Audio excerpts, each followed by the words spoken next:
Hello, everybody. We are at the Lincoln County Warrior exhibit here in Fayetteville, Tennessee. And today I've got Linda Williams with me as well. Linda, tell us who we have today. Today we have Mr. Lee Parks. He served in the Army and retired from the National Guard. And we're glad to have you today, Lee. Glad to be here. Glad to be here. Tell us your story. Tell us my story. All right. Uh, am I able to cross my arms? Is that going to be okay? Because, uh, I enlisted in 1997, 10 December 1997. I was still in high school. I didn't graduate till May of 1998. I was in that class where we had that infamous shooting in town between Nick and Jacob. They were both buddies of mine. So right after I went to MEPS, which is the Military and Processing Station, in December, and got swore in and all that stuff. Did a couple. I was in it was the National Guard at the time, and my father was the recruiter. So I tried to talk him into it a couple times, and he told me no. And then finally, I talked him into it, and he let me enlist because I was 17, so he had to sign off on it. So I didn't turn 18 for 2 more weeks. So it was right before my 18th birthday. But so I digress. So I get in and get done, and so we graduate. I leave the day after graduation, go to Fort Sill, Oklahoma. So I did what was called split entry training. I went to basic for that first summer. I came back home, went to Tennessee Tech in Cookeville for college the next year. And then after that college year, I went back for my advanced individual training, AIT. And I started off in artillery, and I was a cannon crew member. Nothing special, nothing fancy. I was big, I was strong, so obviously they put me where I could pick up the most heavy thing they could find. And that's why I ended up there. I had many choices to go to as far as when I enlisted what unit I wanted to go to, but I chose to come here in Fayetteville. That's where my dad was at. That's where I knew everybody. I grew up at the armory, when it was the old armory over there where the health department is now. I grew up over there with all those guys, so I knew them all.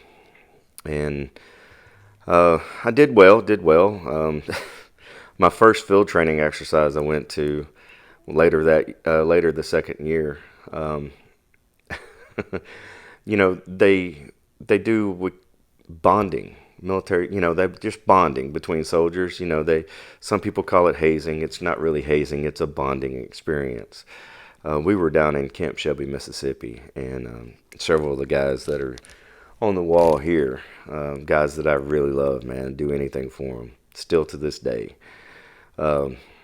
They gave me a choice. We were in the field. It was hot. It was nasty. We've been out in the field for, I don't know, 10, 12 days at this point. And they said, okay, we're going to get you. I said, okay. I was like, okay, if you fight them, it makes it worse. You know what I mean? So we walk over to the tree line, and they said, pick a tree. And I said, pick a tree. Okay, pick a tree. And they didn't tell me anything other than that. So I picked a tree. I picked one, about yay big. And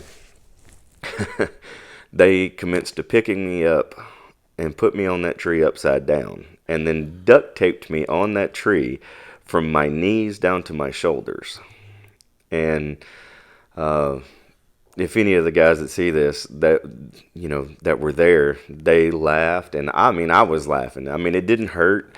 However, I did stay up there long enough that I passed out. So Andy Poole was one of the guys that was down there, and I remember talking to him upside down, and then I couldn't see him anymore. It was just black. And I don't know how long I was out, but they ended up cutting me down. And, from then on, we were cool. I was part of the team. There was no issues. we had this other gentleman that had got in at the same time I did. We were doing buddy system, so he went to the same basic training I did, same AIT, and he commenced to fighting with him. He didn't go willingly. So by the time they hung him upside down and caught him, we were back in the motor pool, and he ended up. They put him on a one of those old creosote telephone poles. You know, it had splinters sticking out of it. I mean, he was cut up. He was fighting it. You know, but when you got, you know, we were what was affectionately known as gun bunnies. Okay, so we were rough. We were tumble. You know, we were alpha male in epitome form, right? And so it was not good of him to fight back. You know. I learned the hard way, or I learned by watching others, you know, hey, you just go along with it. It makes it more fun. It's, I mean, really, it just makes it more fun, and it's a lot easier on you. So anyway, with him, I mean, he was bleeding. He was scuffed up. They were wrestling around on the ground. I mean, you know, and after, you know, we all laughed about it. He laughed about it. You know, he knew they were laughing while they were doing it, but they were going to get him. And so right then and there, you know, I was like, you know, that's why you go along with it. You know, now it didn't hurt me one bit. You know, I had no ill side effects from anything that I'd done. You know, my father's got stories. You know, everybody's got stories where they do something, you know. I went on and I was in the I was in the National Guard and just doing a regular M-Day soldier, what they call just a traditional National Guard soldier, for several years. And then I was still a traditional soldier when 9/11 happened. I was working a civilian job in Nashville at the time. And when that all happened, you know, they recalled some of us. They put us on what they called, I think they called it high alert or something like that. They locked down the armories. They put down, you know, they put barriers up here, everywhere. You know, that became a time to where you look at it and you go, well, dadgum, you know, I really did sign up for this, you know, and you look and you go, And that was when I knew that that's what I really was meant to do. So after that, I started actively working towards becoming a active soldier. Prior to that, I was in it for the college. I was in it for the money, you know. The prestige, not so much. I was proud of what I had done, but I hadn't done anything. You know, I had done nothing to note, nothing of note.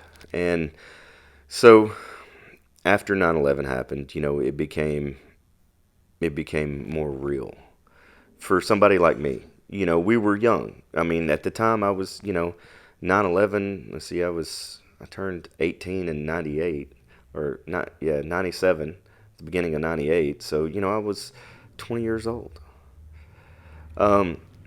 So it was one of those things that, you know, life hadn't set in yet. You know, you didn't know what you wanted to do. I was still a kid. I ended up struggling through a little bit of stuff and doing this, that, and the other, and finally got called to go on a deployment. And in it was early 2006.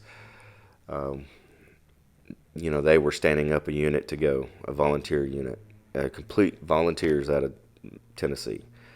They were Alpha Battery 1st of the 115th out of Lawrenceburg. And actually, it's the shirt I got on right now, actually, matter of fact. But that was a strictly volunteer command. Like, you didn't go, you know, there was no assignments. So First Sergeant Randy D. Bradford, you know Mr. Bradford? So he called me up, and he has been a mentor of mine for many, many years, along with my father. But Mr. Bradford, he actually was the presided over my first wedding, you know. So, I mean, you know, it was close family ties, you know. And so we affectionately call him Dad, is what we call him. And so he called me up. It was about May of that year, and he said, "Hey, I need a mechanic." I said, "Okay." He said, "Can you do it?" I said, "Sure." I just got divorced that year. Um, I had gotten divorced January and was struggling with finding my place, after the divorce. You do a lot of growing, you do a lot of building in your lifetime, so you become a better person throughout everything that you do. But he called me up and he said, "Hey," his first question was, "Hey, how's your teeth?" I said, "Say again?" He said, "How's your teeth?" I was like, "Good." He said, "Well, that matters." I was like, "Why does it matter?" He said, "Because I want you to go on this." He said, "I want you to deploy. Come on, come with me. I need a mechanic." I said, "Okay." So that was during the water shortage and stuff that they were having down there. And I don't know if you remember when they were carrying water down to the soldiers that were down there.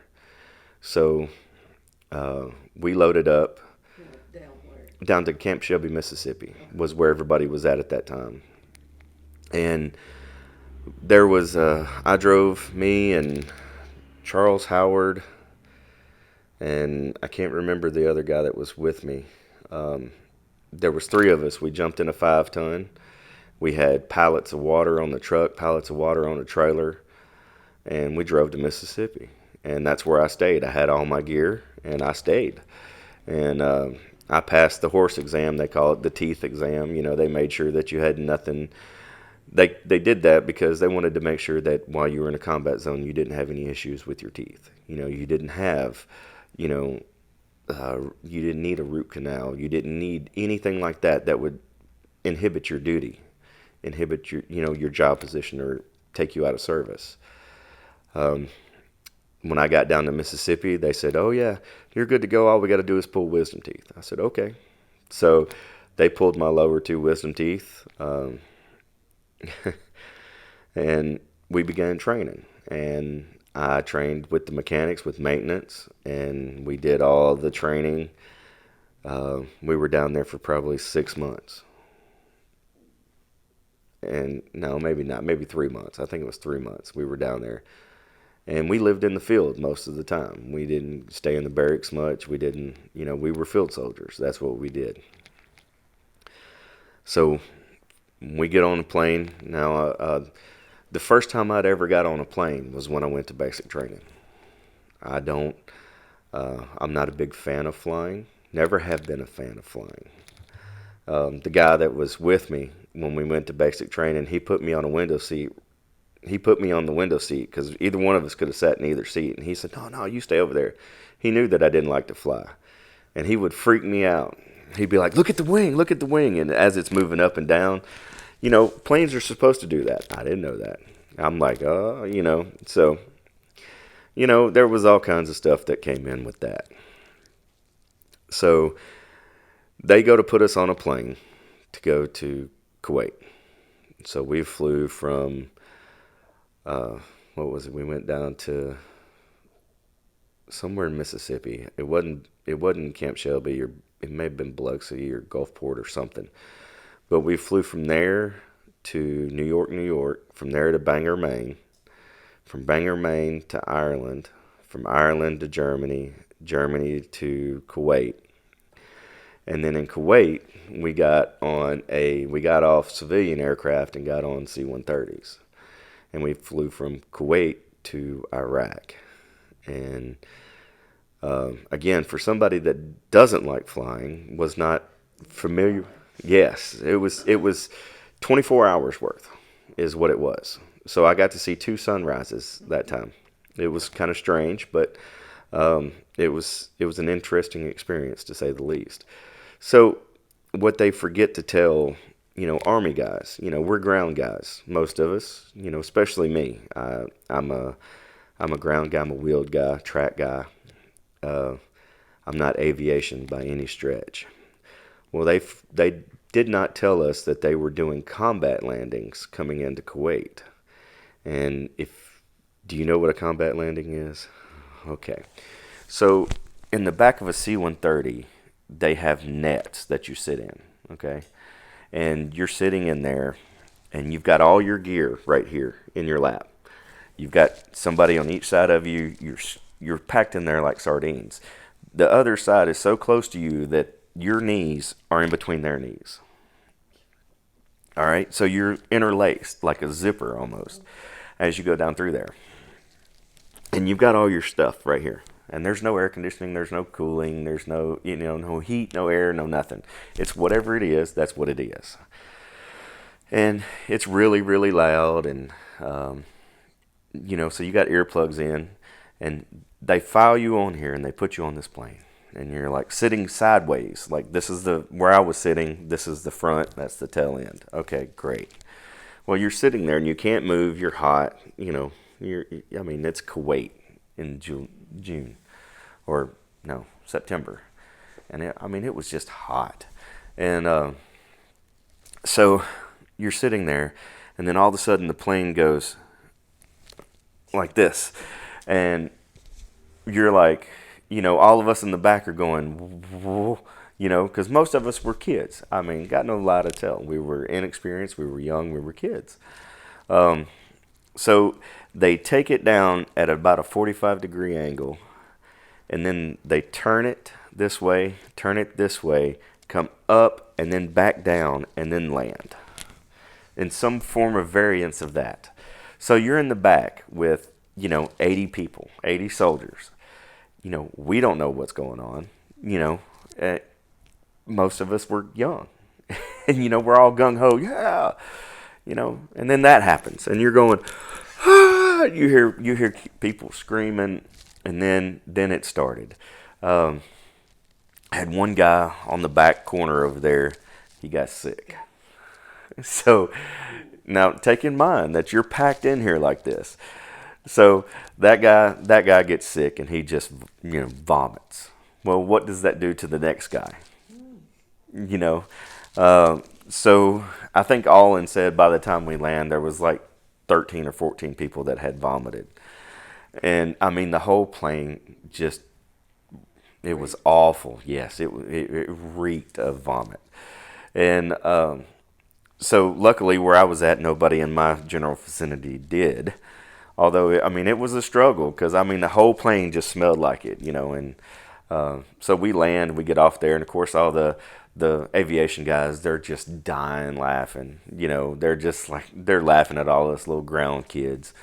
And but it was a blast.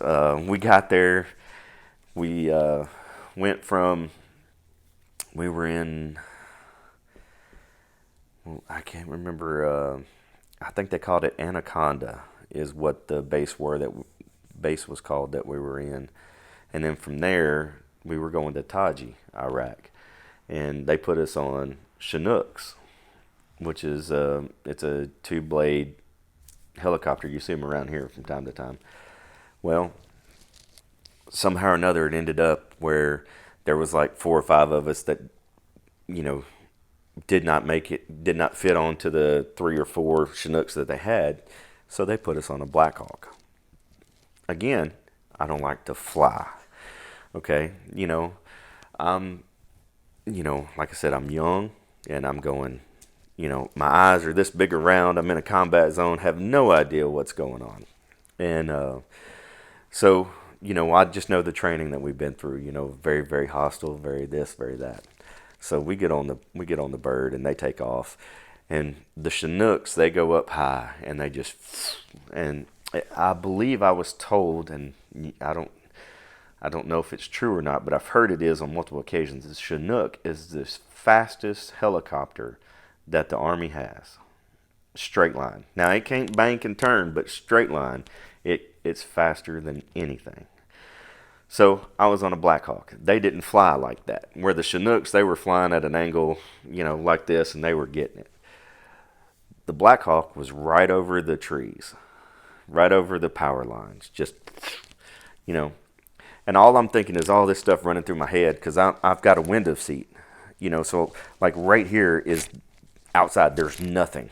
I'm strapped in, holding my stuff, and I'm going, because I'm expecting to see an RPG or, anything. But we ended up making it with no issues whatsoever. and we started our deployment, and it was a good deployment. I lasted, let's see, it was April, I believe it was April 2007. I had finally got to come home on leave, so I hadn't seen my kids since June. So I think it was in April I finally got to come home.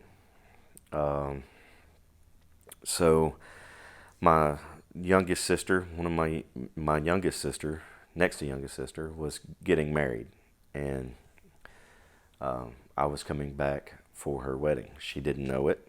My parents knew it, but that was it. None of the rest of the family knows it. I've got 5 sisters and a brother, so there's a lot of us, and so I spent 3 days jumping aircraft to aircraft trying to get back home for that. Um, I make it home, and one of the most touching memories I've got is I hadn't had a shower in like 3 days, because I literally went from one plane to the next, or one, you know, flight desk or whatever they call it, where you're standing and you're waiting. If you get out of line, you lose your place in line. Well, I was trying to make a timeline. I was trying to get home. And so, I was there. And it got to the point where I would go to the PX wherever I was at. I'd buy, toiletries, socks, underwear, t-shirt. I'd throw away the stuff I had, put on new stuff, and off I went. It was bad. So I fly in, come back in, and I get to Atlanta, and off of Atlanta, they put me on a little bitty plane. Like, I couldn't stand up in it. Okay, at the time, before my injuries and everything, I was a good 6'3", 3.5", but I couldn't stand up. Like, it had one row of seats over here and 2 over here. And so I'm apologizing to the guy that I'm next to, because it was all military for the most part until we got to Atlanta. Then they put us on regular civilians with civilians. And I'm going, man, I'm sorry, because I just know what I smell like, And so I get off, they fly me from there to Huntsville, Alabama. And my parents meet me down there, and they've got my daughters. My daughters were 2 and 3 at the time. And,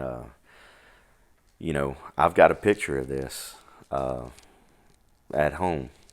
And I think you've seen it on Facebook once or twice. But so I get off, and I didn't know it at the time, because I hadn't seen my kids in so long, right?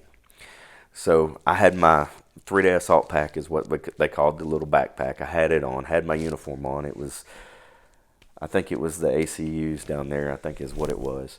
And so I go, trotting down, here I go. Well, I get to the ramp coming down, and my parents are standing at the bottom with my girls.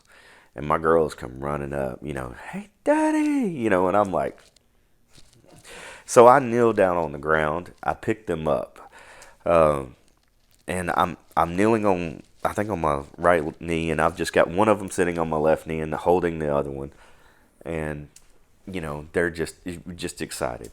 And my youngest, she had only seen, because she was 1 when I left. So for the last 9 months, all she'd seen was a video screen. We got to, it was before FaceTime. I can't remember what they called it, but it was something that we did, sporadically. Skype, maybe. I think maybe that was it. So we did that.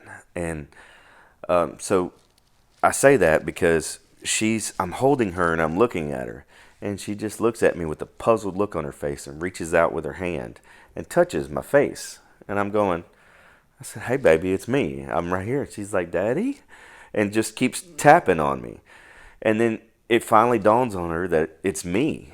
And she just, eyes get big, and she just, and I sat there, and I got no lie to tell. I'm a big dude, but I cried, man. I was crying. And I just held them.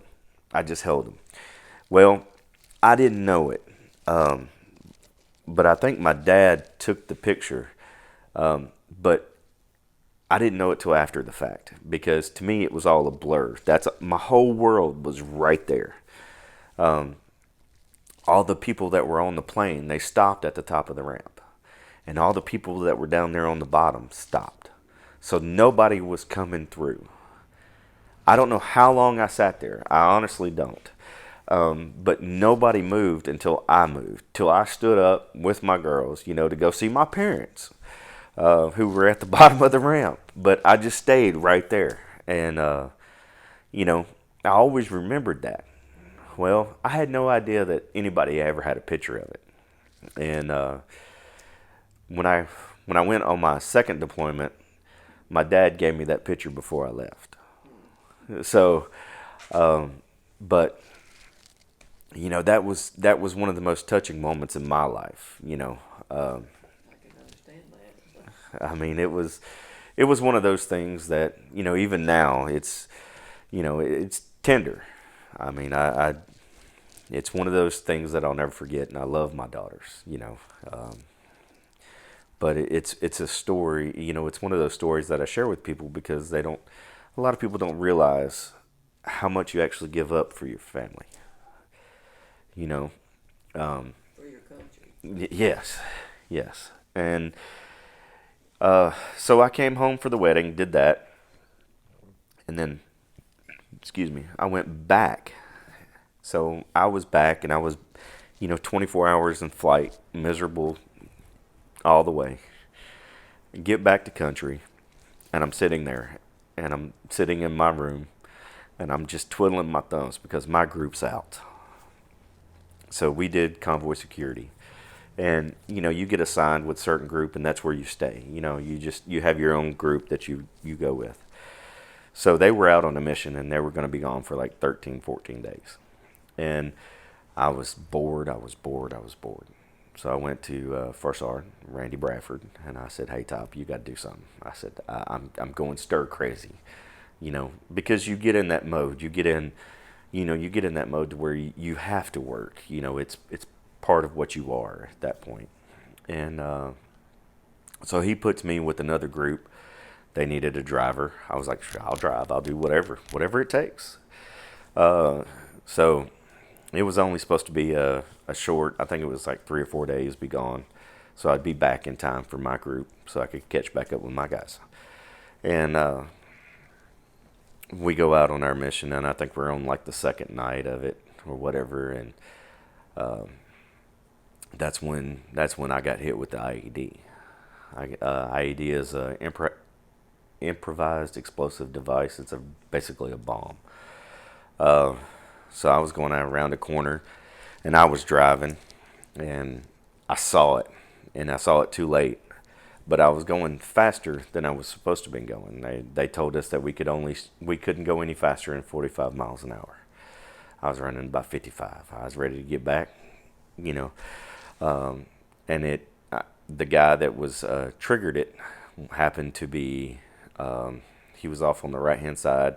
I believe he was in the third or fourth story, standing at a window. It's like 3 o'clock in the morning, so it's odd.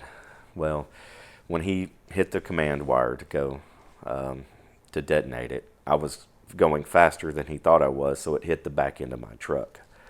So, but what it did was it still had enough concussive force that it blew the doors open. It knocked out my gunner, knocked me out, knocked out my truck commander. He was a young guy, about my age. He had just got promoted to sergeant, E5. I was E4. And it was his first mission as an E5. So it blew the doors open, did this, that, and the other. So, and there's a story with that. But, everybody comes back to, I don't know if I came to first or not, but I was trying to wake everybody else up. Hey man, you good.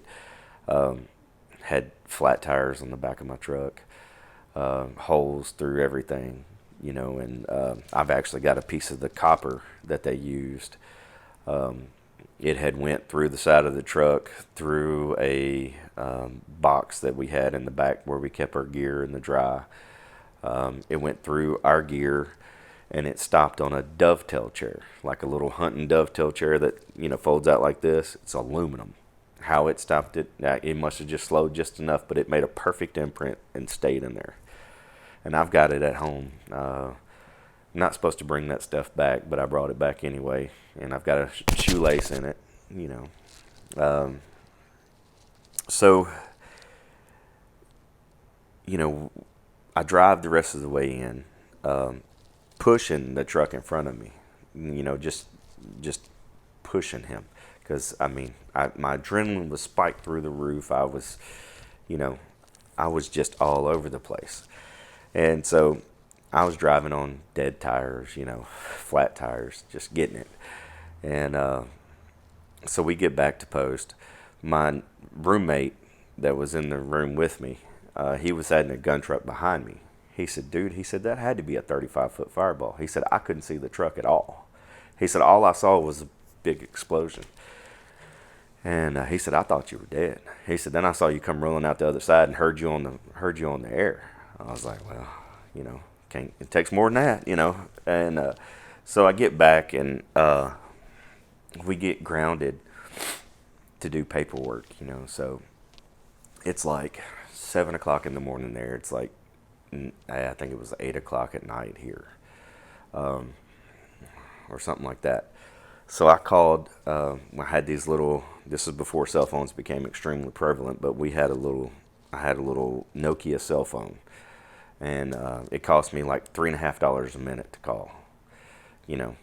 But that's what you do, So I called home. I got my dad on the phone, and I was walking around the truck, and I was telling him, hey, man, da, da, da, da. My adrenaline's still up here. And he goes silent. I'm like, Dad, are you there? Did I lose you? He said, no, I'm here. He said, but next time I want to hear, next time you tell me something like this, you better be standing in front of me, because my dad served. He did 28 years total, I think is what he served, between the guard and active. And so he had an understanding of what was going on. So when I called him, I didn't think about it. To me, he was my confidant. That's who I talked to. He understood. Well, from his point of view, what would you do if your kid called you from that, like that? It'd probably mess with you too. And so he was like, don't tell me that unless you're standing here in front of me. I was like, I didn't get it at first. I was like, wow, what's the big deal? Everything's cool. Of course, again, I was 24. I was at 23, 24 years old. Nothing. I was 10 foot tall and bulletproof. So I stayed over there. We were gone 18 months. Did 12 months boots on ground in Iraq, and it was a blast. Love the guys that I was with. We still have a yearly reunion. I didn't get to go last year. I'm going to go this year. We're dwindling down. We had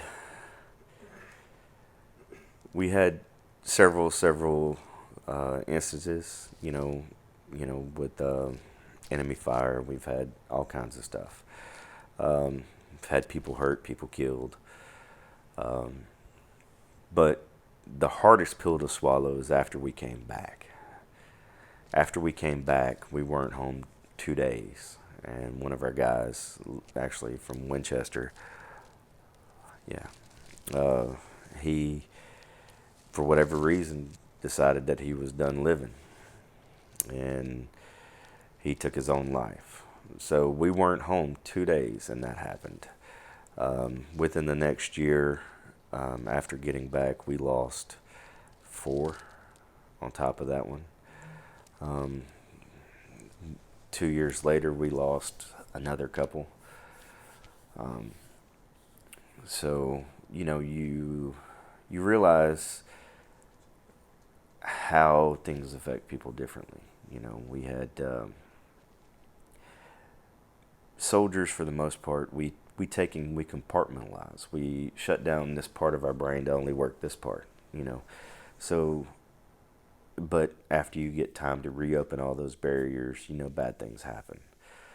Um, so I lost a friend of mine that lived from here, lived right outside of town. Survivor's guilt got him. Uh, he was supposed to be the last truck in a convoy coming back, and there was three of them in the truck, and there was a truck from another unit that had broken down previously and was catching a ride, you know, so he was falling in behind them. Well, they got hit with an IED and lots of other things, and it flipped their truck, and they were the last truck. So my my brother, they were supposed to be the last truck. But when this other truck decided or tagged along with us to get back to their post, you know, they were targeted instead of him. And it flipped the truck. They got out. It was on fire, and they cut them loose. They had loss of life, limb. You know, there was, out of the three in the truck, one lived. And so my buddy, they got him out. They got the one guy out. You know, they got all of them out, what they could. And, you know, but as time went on, survivor's guilt became a thing. And he finally took his own life. I think it was 3 years after we got back. There's no expiration date to that.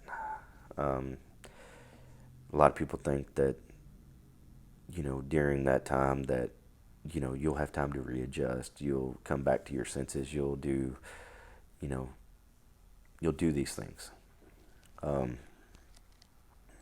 But in the early days of the war, of the Iraqi war, Iraqi freedom, enduring freedom, whatever you want, whichever technical war it was,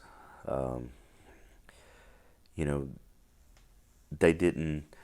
there was still that stigma, like, you know, with the Vietnam guys, the World War I guys, World War II guys, Desert Storm guys, you know, you're big macho men. You don't care, you don't show anybody your feelings. You know what I'm saying?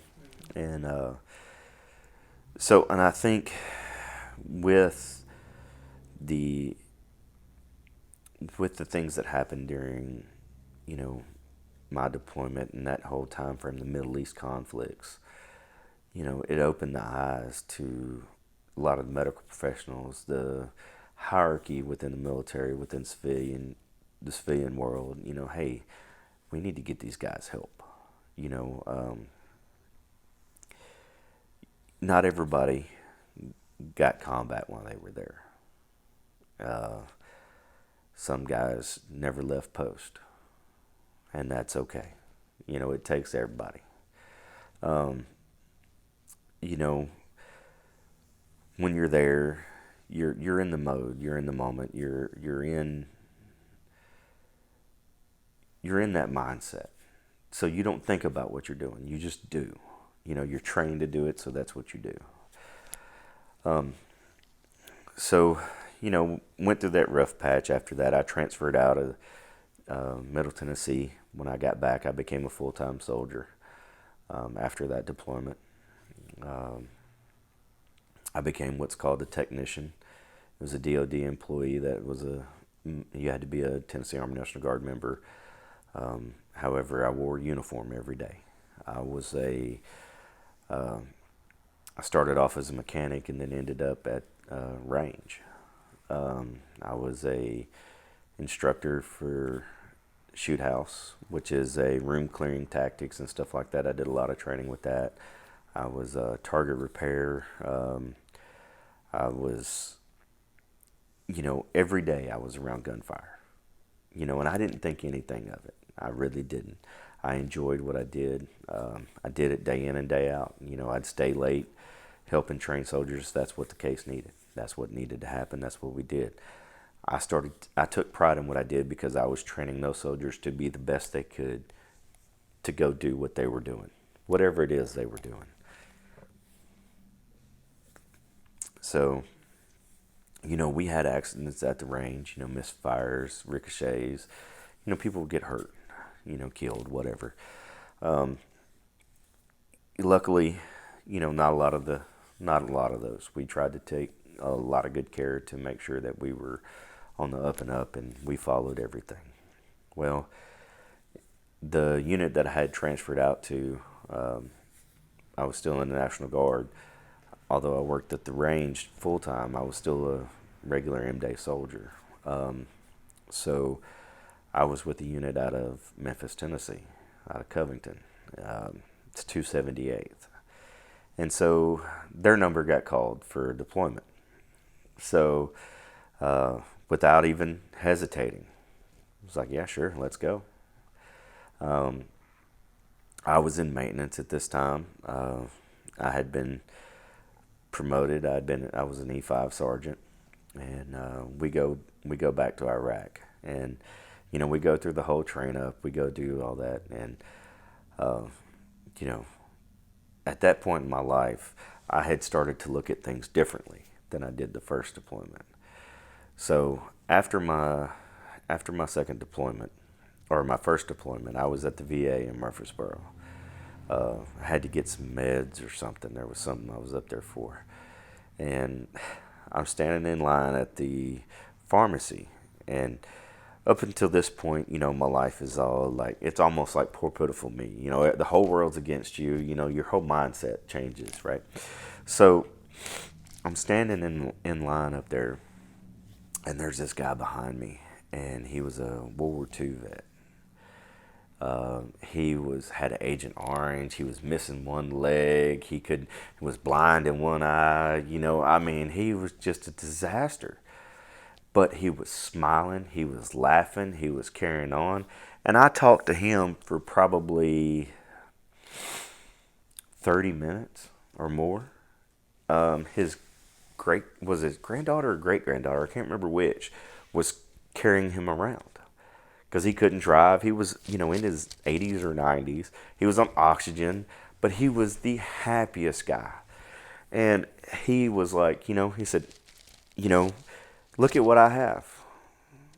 This is great. This is what I have. A lot of people don't get to have this. And after that conversation with him, it really stuck with me. And so I became more and more positive throughout my whole life. From that point forward, I have tried to be positive. If you look at the things that happened, look at the things that could have happened. You look at, you don't have to look far to know what you have versus what you could have. If you go to another country, you've been all over. Ireland's beautiful, but it's not America. Not by a long shot. Right. You get to Africa, you get to the Middle East, China, Korea, you can see these things and go, wow, we really have it good. Why are we as grumpy as we are? We're grumpy people. Don't appreciate what we have as much as we should. That's correct. And so by this point in my life, I had started to change that, and I became jovial almost. I'm a big guy. I'm a loud guy. I'm very boisterous. I've got no problem getting up in front of folks, and it's just part of who I built myself into being. Of course, my father. He's got no problem getting up in front of folks. I'm still not as comfortable as he is. I don't know how he does it, but he's been doing it for years. So doing these things, when I'm getting ready to go on this deployment, I'm looking at all the bright side of these things. Luckily enough, one of the guys in the unit, and actually in my section, was one of the guys that I went on that first deployment with. And it was the strangest thing. I had no idea he was in the unit. When I got attached to that unit, I showed up and I was like, dude, so me and him ended up side by side for 2 deployments.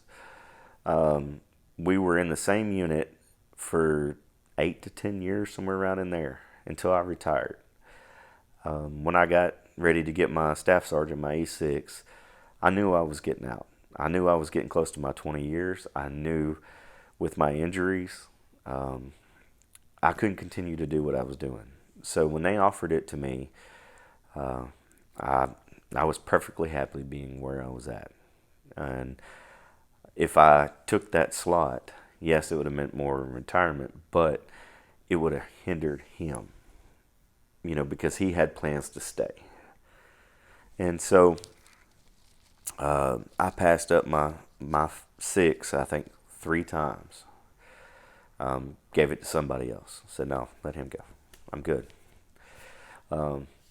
Not that I don't think I would have been a good staff sergeant. Not that I don't think I would have been decent at it or whatever. But I was fine where I was at. And I knew what my career was. I knew my career was coming to an end. That IED, it turns out, had broken my L4 vertebrae. And I didn't know it because there was no outwardly wound. It shattered it like a windshield on a car. You know how you get a rock on it and then you hit a bump and it goes, that's pretty well what it did to my back. I'd already had damage to it from things I was doing, picking up, moving, these type things. And when the concussion from it just shattered it like that, just spiderwebbed my L4. And it crushed it and healed. Well, to me, the only thing I knew was my back hurt. So they treated it like I had a pulled muscle. In reality, it's the muscles trying to straighten my spine back out. We didn't find this out till 2012. So, but I knew that I couldn't last long. I knew my time was coming to an end. I enjoyed what I did. I loved my guys. I had a really good connection with my soldiers, and it was something I'll never forget. So we're getting ready for this deployment in 2009, and at this time we still don't know what's wrong with my back. I'm just sucking it up. Suck it up, Buttercup. Let's roll. And we go back and we go to Mosul, and it's right outside of Turkey. And we were convoy security, but I was in maintenance this time. And so I ended up through, I guess, attrition, because they would pull this guy, go to here, pull this guy, somebody they need help here, there, and the other.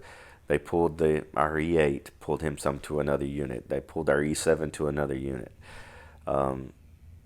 We had no staff sergeant at the time. So, we went from E7 to E5, and there was 3 of us. So we ended up, I ran the motor pool. I didn't intend to run the motor pool. I just kind of happened. We had one of our other guys, one of the other E5s, he would go do the briefings and go do all that stuff, and me and my buddy would run the motor pool. However, he would defer to me because at the time I knew more about what we were working on. And so my staff sergeant at the time, he'll tell you to this day, he's an E8 now. He's still in, he's an E8. I went and saw him promoted last year. So I went to the unit he got promoted at, he got promoted to first sergeant. So I went over there and saw him get promoted. But he's got no qualms telling anybody. He said, that I ran the motor pool. And he said I could tell you that from then on. He said, I know who run it. And we kind of laugh about it and whatnot. But I had a tendency to use whatever means necessary to get the job done. So we would tactically acquire parts. We would. You're chuckling over there. I like the word tactically.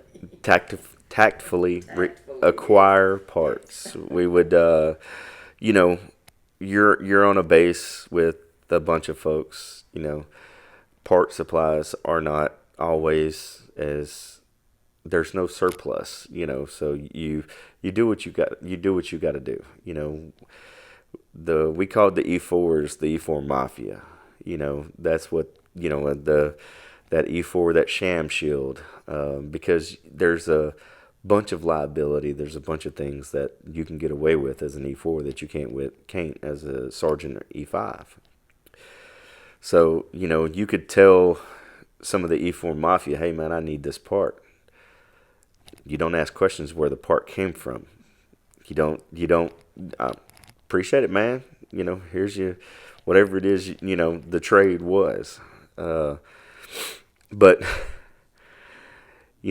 I think I was the only one in that deployment that didn't go back outside the wire. Outside the wire is what they called it when you left FOB, when you left the base.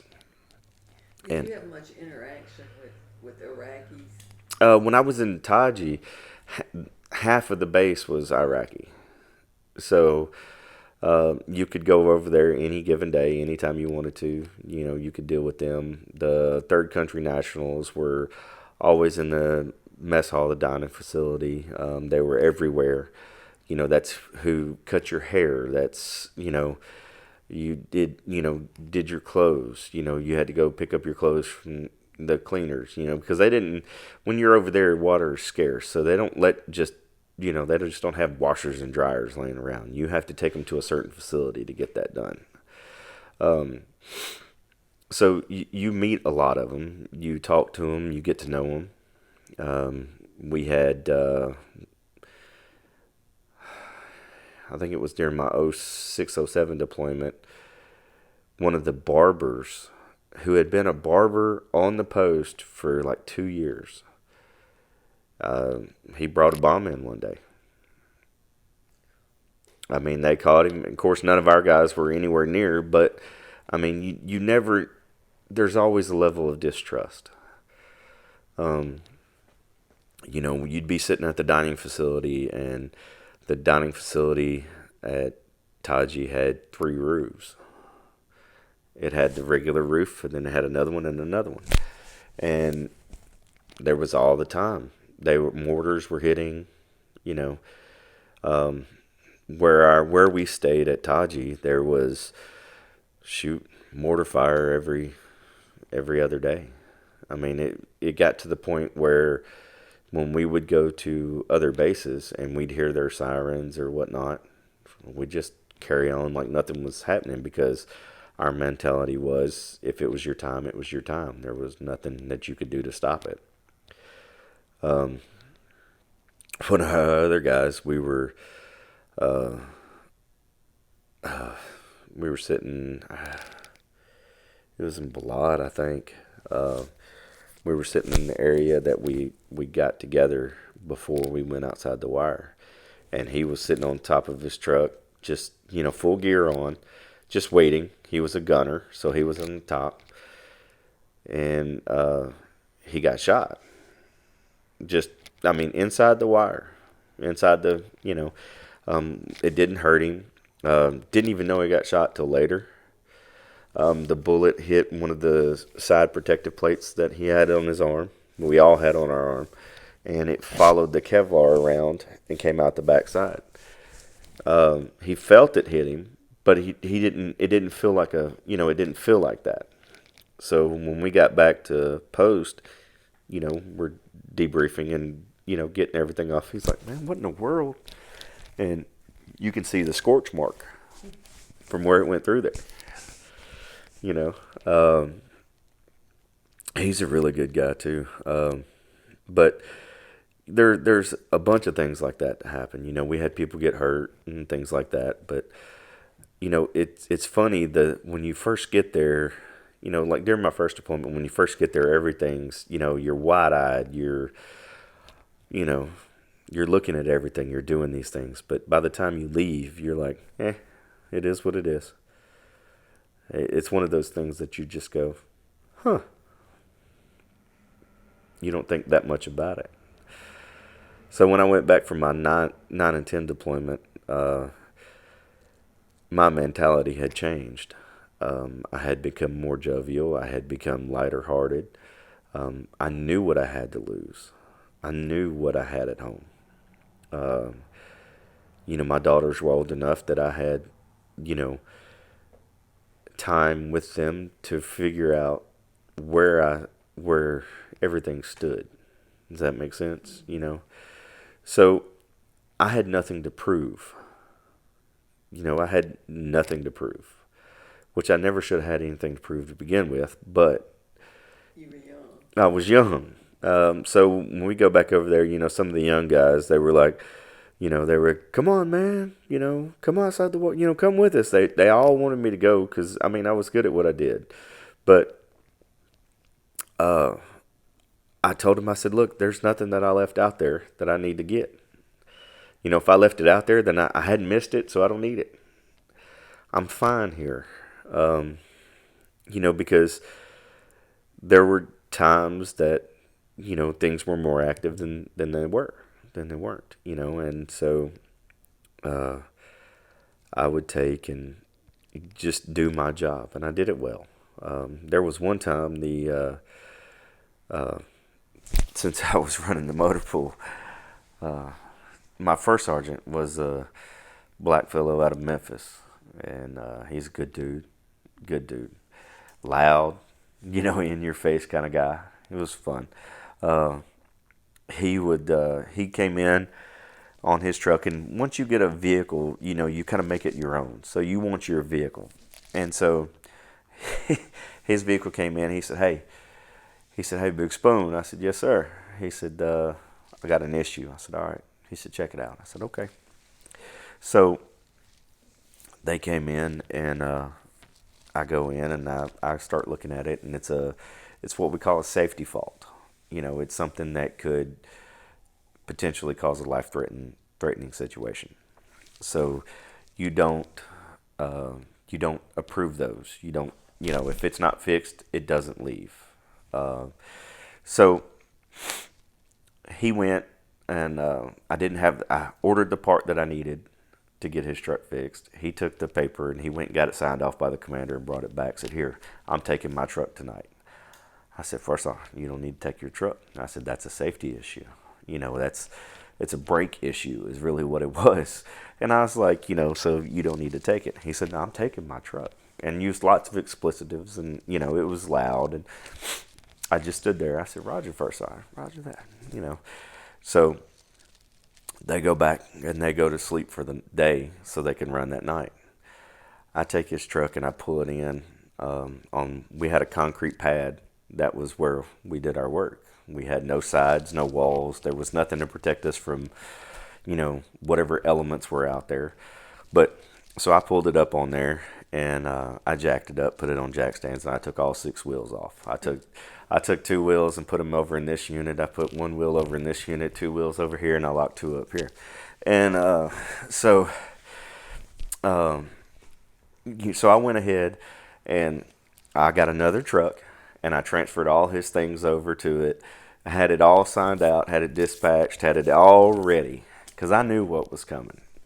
And because I have no problem getting yelled at. I really never have. It's never bothered me all that much. But especially if I was right, So that night, it was about 1700. They get ready to go to the motor pool. And I'm back in my chew. We had during this deployment, we had little connexes, basically real thin connexes. They were called chews. And me and that one guy I was telling you about, my friend, we shared a chew. The chew wasn't the size of this area right here. The whole thing wasn't, just barely this size, okay? So you had enough for two beds that were just about this wide, and, you made it home. But So I'm standing there in my underwear. I'm just waiting on him, right? Now, we have females in the unit at this point, and I didn't care. I mean, I could hear him coming. Like, you can hear somebody talking outside. That's how thin they are, right? So I can hear him hollering from the motor pool. I mean, just yelling me, cussing me, hollering. And I'm just grinning. I'm sitting on my bed just waiting. I'm in nothing but my drawers. And he comes to the door. I hear him come in the complex, and he's just, you know. And he comes to the door, and he beats on the door, hollering. And I wait. You were antagonizing him. I can neither confirm nor deny. So he knocks again, or beats again, and I get up and I open the door, and I'm standing there, like I said, in my skivvies, and he just starts yelling at me, and then it dawns on him that I'm standing in my underwear, and he goes, "What are you doing?" I was like, "Well, technically I'm off shift, First Sergeant," you know, and he's like, "Where's my truck?" And he just goes on and on and on and on and on. And so for about 10 minutes, I stand there and just let him yell. I didn't say anything. I've got a little smirk on my face, you know, and I just stand there. And when he's finally done, I said, "First Sergeant, you done?" He said, "Now, damn it, Spoon." They called me Big Spoon. That's it's a name that I got, and it stuck, and still get called Big Spoon. So I reach over and I grab all the paperwork for his new truck, and I said, "Here you go, First Sergeant." He kind of looked at me. He said, "What the hell am I going to do with you?" I said, "I have no idea, First Sergeant." And then he just turns around and walks off. So they're gone for 3 or 4 days. He comes back. I've got his truck. I've got his part, and I got his truck fixed and all his wheels back on. And he calls me to the commander's office. And I go to the commander's office, and, you know, you get called on the carpet, as they call it. And I go in there, and, you know, I've got my staff sergeant, my staff sergeant. He was staff sergeant at the time. And then my platoon sergeant, my first sergeant, and my commander and my lieutenant all in there. And I'm going, "Oh, this is going to be fun." You know, because I see him when, you know, I'm walking in, I'm like, "Well, okay, here's the consequences of doing what I did." You know, I never back down from if I did it, I did it. That's just how I was. So I go in there, and they start, you know, yelling at me about going against a direct order and all this other stuff, you know, because he was first sergeant. He outranked me. I was an E5. So, you know, so they go on and on and on, and I just stand there and I listen. And then finally the first sergeant, he just stops, and he comes over and he gives me a hug. He said, "I don't know what the heck I'm going to do with you." He said, "But I love you, man. Glad you're here. Now get out of my office." And the commander's like, you know, because it's the commander's office. So, but it turned out to be all good. You know, they said they'd never had anybody that would stand up to him the way that I did. And it's not that I was standing up to him. I was just standing up for what was right. You know, and several times over the years while I was in his unit, something akin to that would happen. You know, for not necessarily on him, but somebody else or something. I'd always stand up for what's right. You know, so it got to where they loved me, and I loved those guys. And I stayed with those guys until I retired in 2018. A lot of those guys, they made a deployment in 2019. They called me and said, "Hey, man, you want to go? We'll put you back in so you can go with us." I was like, "No, I'm good." You know, I knew, like I said, I knew my time was ending. Okay, if you had it to do over, would you do what you did? Oh, Would you go into the guard? hands down. Hands down. I've enjoyed everything that I did. I made a good career out of it. Didn't get rich by any stretch of the imagination. Rich in stories, maybe. Life, you know, events, situations. It's been an interesting road. One that I still try to do as much as I can. When I retired, I came back home, And I knew, like I said, I grew up in the armor with the old guys, right? I say the old guys, but you know what I'm saying,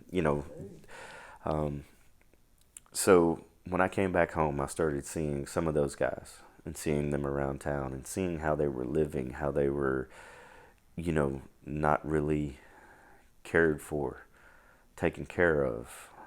And that's what drew me back to the Legion.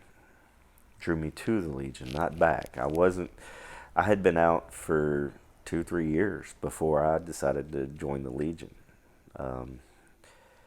and start trying to give back, trying to help. The Legion does a lot for veterans that people have no idea about. That's true. That's true. Yes. I can be a member of the VFW. I'm not a member of the VFW. Jack tries daily to get me to be a member. I just find that you can help more people if you're more inclusive. Being in the American Legion, you just had to serve. You didn't have to deploy to a combat zone. It's easier to talk to folks when there's not that stigma. Well, we used to call them slick sleeves. When you would, on the shoulder of our uniform, you had a patch. One side was your unit patch and another side was a deployment patch.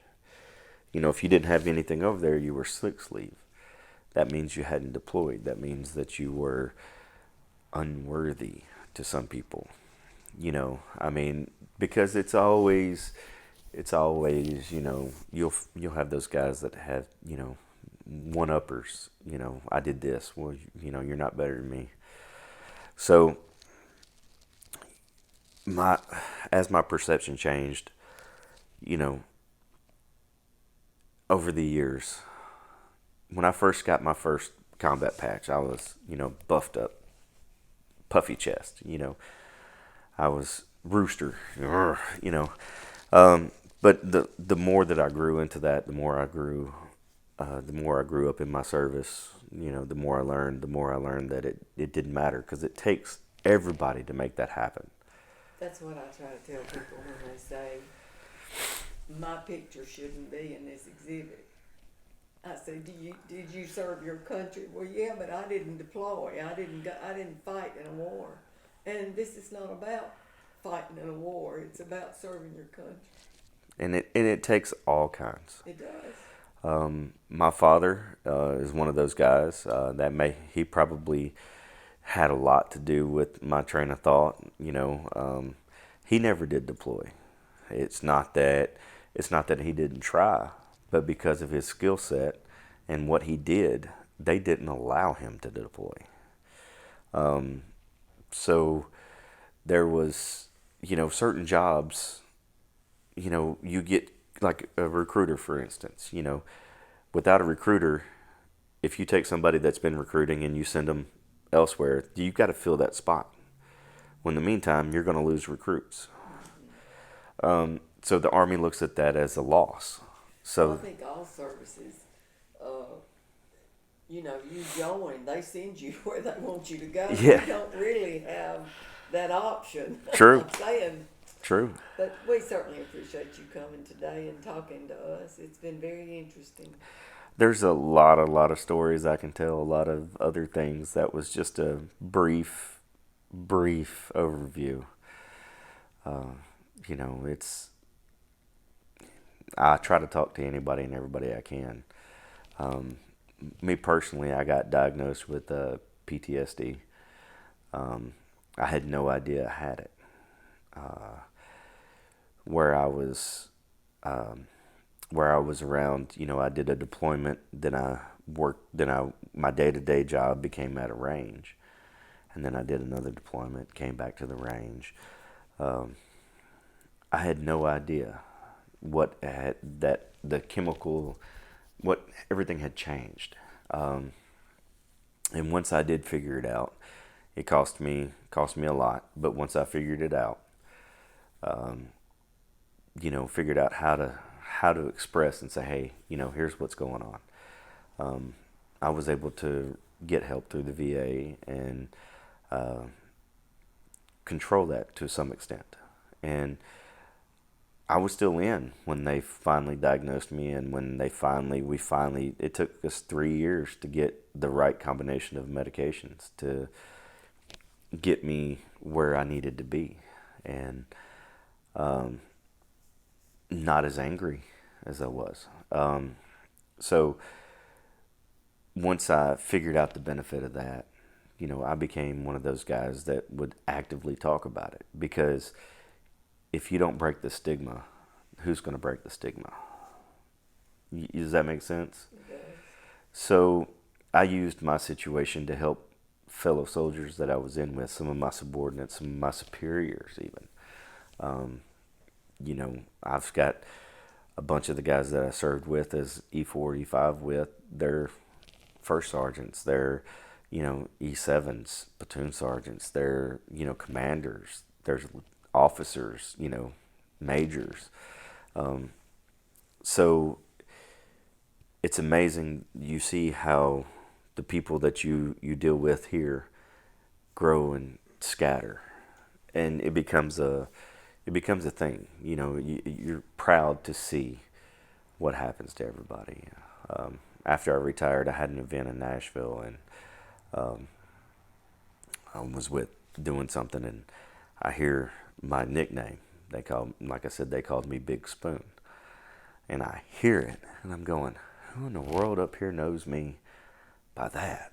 And it turned out it was one of my commanders. He was a full bird colonel, and he was like, Spoon. I was like, what's up, sir? And just so there's kinds of things like that it's a never ending story. It's a lifelong adventure, and I will always look back at the time I had and with fondness. Everything, every rough thing I went through, everything. I got stuck out. We didn't have food for 4, 5, 6 days. Six days. I think it was 6 days. We got stuck without food. You'll eat dang near anything, just to let you know. You will. But at the time, I was miserable. But looking back at it, it was a blast. You know what I mean? And so that's kind of how I look at life, man. I just try to see the good in everything, and that's how I look at my service. That's how I look at, I try to look at everything that way. And that was a result of one person Mm-hmm. that you One met person. in your life that made that impression on you, and that's great. And I never got the guy's name. Mm-hmm. I never knew where he was deployed to. I didn't ask him. We just talked. And his generalized, his whole thing was, look how good I got it. And if that man is sitting there with a missing leg, can't, blind in one eye, on oxygen, can't stand on his own, Agent Orange, cancer, and he's happy, why can't I be happy? Right. That's a good life story, and that was a God thing. Yes. He put him in your path. And I hope that wherever he is, if he's still alive or if he's not, I hope he sees that, what he has done, because it's because of him I started changing the way I thought about things. And, hopefully I have brought joy into people's lives. I have brought anger, I know.